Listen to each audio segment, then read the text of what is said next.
Welcome to Naughty Relationship Stories, where passion, drama, secrets, and unexpected twists come alive. It started with a simple look. Harmless. At least that's what I told myself. But when your own husband stops seeing you, when the nights grow cold and empty, sometimes the wrong kind of attention feels like the only kind left. My son-in-law wasn't supposed to look at me that way. I wasn't supposed to look back.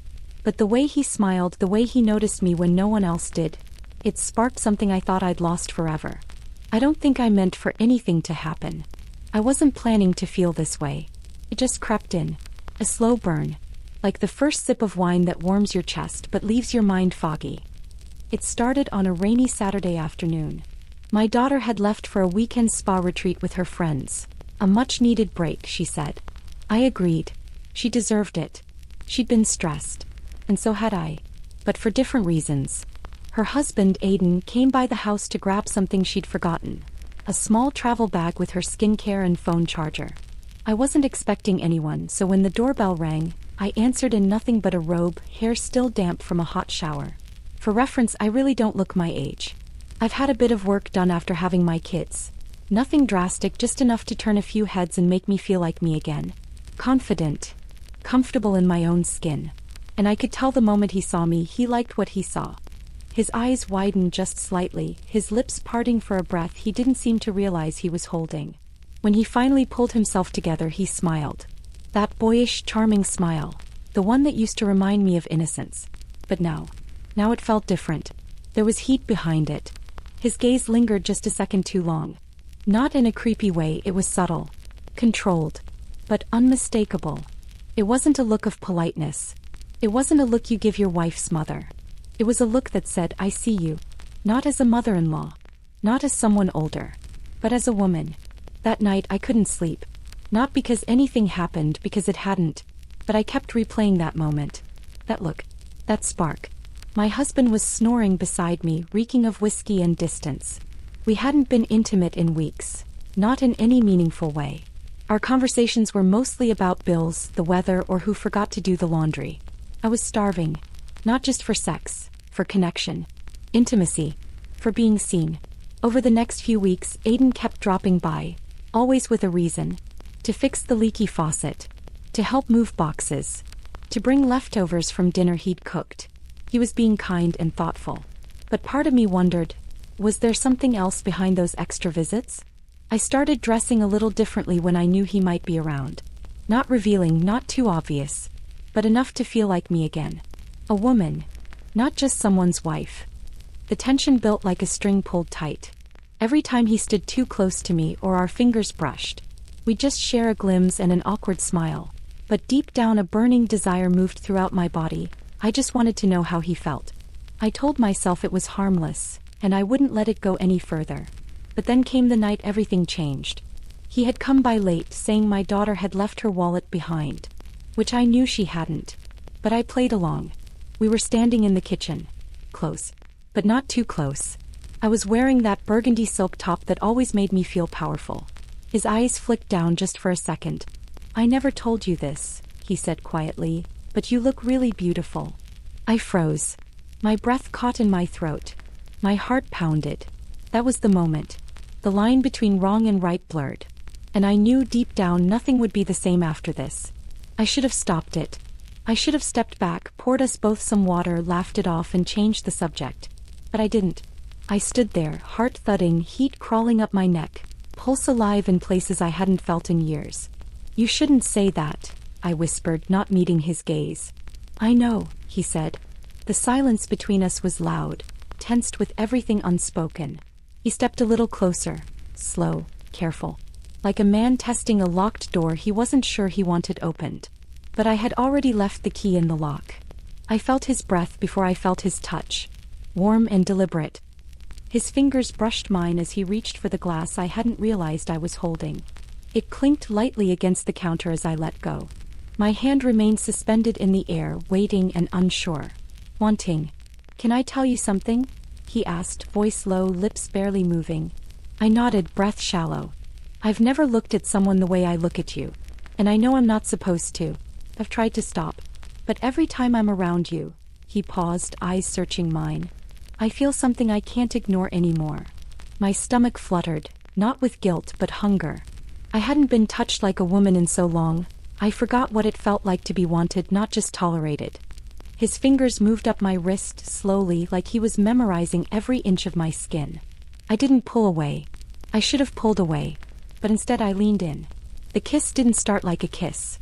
It started like a breath, shared then stolen.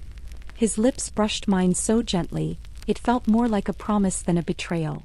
My hand slid up his chest before I even realized what I was doing. His heart was pounding just like mine. When his arms wrapped around my waist, I felt the ache in my spine give way to something dangerous. Need. Raw, undeniable, decades-deep need. He pulled me closer and my robe slipped slightly off my shoulder. I didn't fix it. His lips grazed my neck, slow and burning, and I gasped. Not because I was shocked, but because it had been so long since anyone made me feel anything other than invisible. I can stop, he whispered against my skin. Say the word. But I didn't say it. I couldn't, because in that moment I didn't want him to stop. His hands roamed my body like they already knew it, like they'd been waiting for this moment far longer than either of us dared to admit. I should have stopped it, pushed him away and walked upstairs to my cold bed, to my husband's side where I belonged. But I didn't. Instead, I let his lips move down the curve of my neck, soft and slow. Every inch he explored sent shivers through me, waking parts of me I thought had withered away. His touch was gentle but hungry, not rushed, not demanding, but craving. The kind of craving that builds in silence and explodes the moment it's fed. I moaned, quiet, startled by the sound of my own voice, like hearing a stranger in my skin. Tell me to stop, he whispered again, voice cracked with restraint. I couldn't speak. I didn't want him to stop. I hadn't felt this seen, this touched, this wanted in years. He lifted me onto the kitchen counter like I weighed nothing. Firm hands, steady grip, and stared into my eyes as if asking for something more than permission. He wanted surrender. Not just of my body, of my guard, of my silence, of everything I'd held in. You don't know how long I've thought about this, he said, brushing his lips just above mine, teasing, waiting. I do, I finally breathed, my voice hoarse, because I've thought about it too. He kissed me then, fully, deeply, like he was trying to erase every cold, passionless night I'd endured. His hands explored me, but not like a boy fumbling in lust. No, this was a man who wanted to worship, to savor. And in his arms I felt like a woman again, not just a mother, a wife, a placeholder. A woman. When he carried me to the living room couch, the lights still low, my robe barely hanging on, it didn't feel like cheating. It felt like rescue. Every kiss on my skin made me ache harder. Every groan that escaped his throat made me burn deeper. His body pressed into mine like we were meant to fit this way. Tangled in stolen minutes, wrapped in guilt and something dangerously close to bliss. And then he stopped. Right there, above me, breathless, hands trembling, he looked at me, not with lust but with something deeper. Something heavier. We can't go further, he said. Not yet. I need to know this isn't just a moment. And just like that, the fire froze. Not out of rejection but because he respected me. And it was that made me fall apart inside. Because I realized what I'd been missing wasn't just sex or heat or wild nights. It was care. He helped me sit up, gently fixed my robe over my shoulders and kissed my forehead. I'll wait, he said softly. But I won't pretend I don't want you. Then he left. And I sat there, breathless, burning, broken in ways I didn't know I could still be. And yet somehow more whole than I'd felt in years. I didn't sleep. I lay in bed with my husband beside me, his back turned, snoring softly, unaware, uninterested, untouched by what had just nearly happened downstairs. Meanwhile, my skin was still humming with the memory of hands that hadn't even undressed me, lips that had barely tasted mine, and a voice that said, I'll wait. But I didn't want him to wait. I wanted to feel that warmth again, that ache in my belly, that craving in my chest that reminded me I was still alive. And it scared me, how much I wanted it, how much I wanted him. The next morning I tried to act normal.